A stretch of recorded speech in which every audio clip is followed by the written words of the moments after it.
everyone, it's me Momoka and welcome to my channel. I hope you guys are staying safe and healthy. Today I am going to talk about one of my life-changing stories that I experienced in America when I was 13.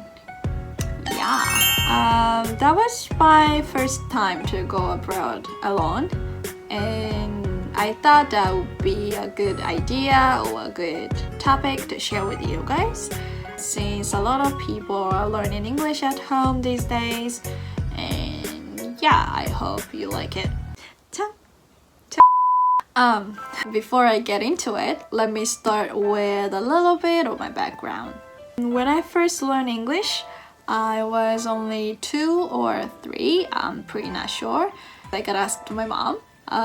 My mom is an English teacher at 学習英語英会話塾英会話塾 and she was the very first English teacher for me. Yeah, I was raised up with a lot of English songs like Twinkle Twinkle Little Stars, you know, kind of stuff. Yeah, thanks to my mom, I've been familiar with English since I was a baby. And also, my mom has a couple of friends in the US, and we often visited them every summer vacation or maybe spring vacation. And one day, I think that was before I entered junior high school, one of my mother's friends said to me like, "Hey Momoka, how are you doing? And why don't you come to America alone and, you know, go to the middle school here? Sounds fun." And I was like, oh my god, that's amazing, and I really want to do that. And my mother was also willing to let me do that. So I just decided to go to the US alone and stay there for a half a year, because I also wanted to go to the middle school near my house in Japan with my friends.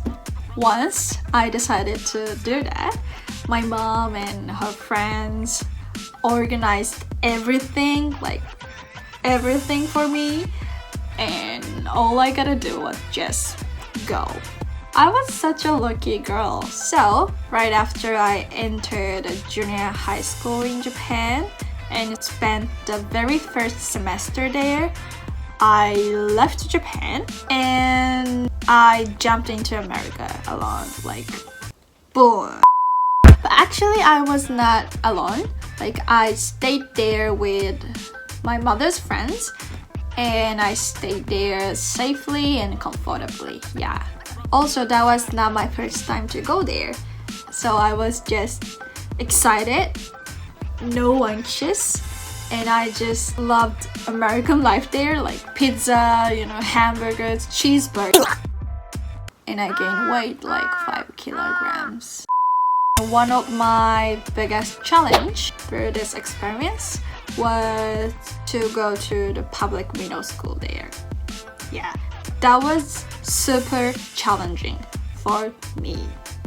Yeah, my English level at that time was not that high, and at the very first week of school, I got homesick, which is really funny though.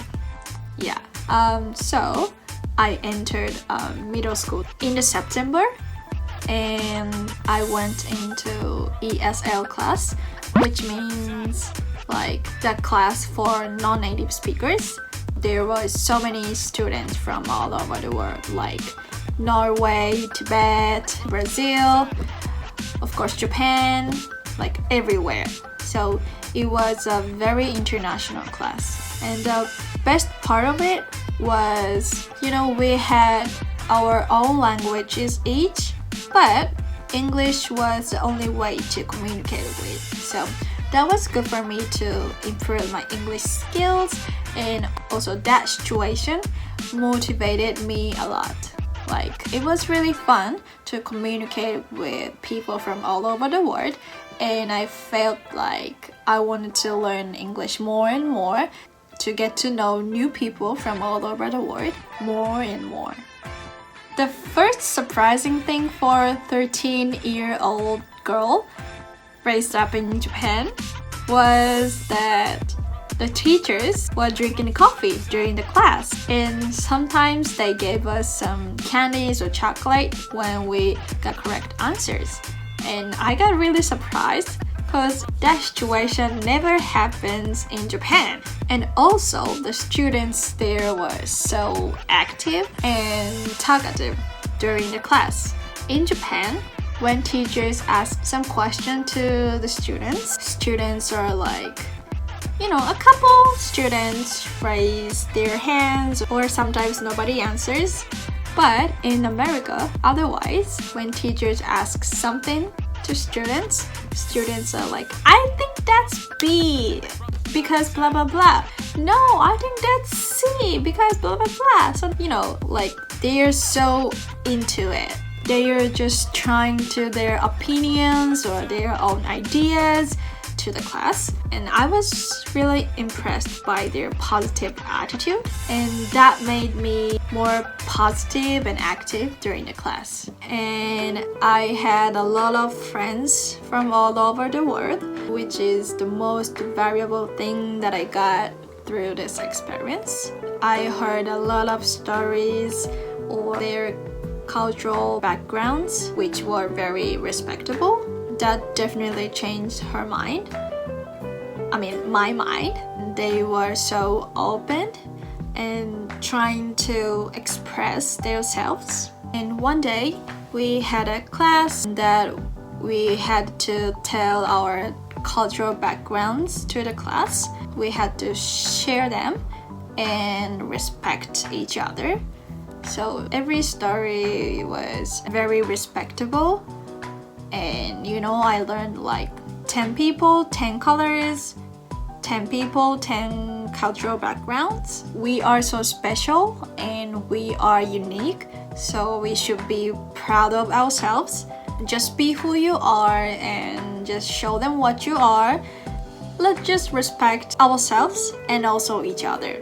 I learned English, of course, but I also learned these kind of things more and more. So right after I came back to Japan, this is really funny though.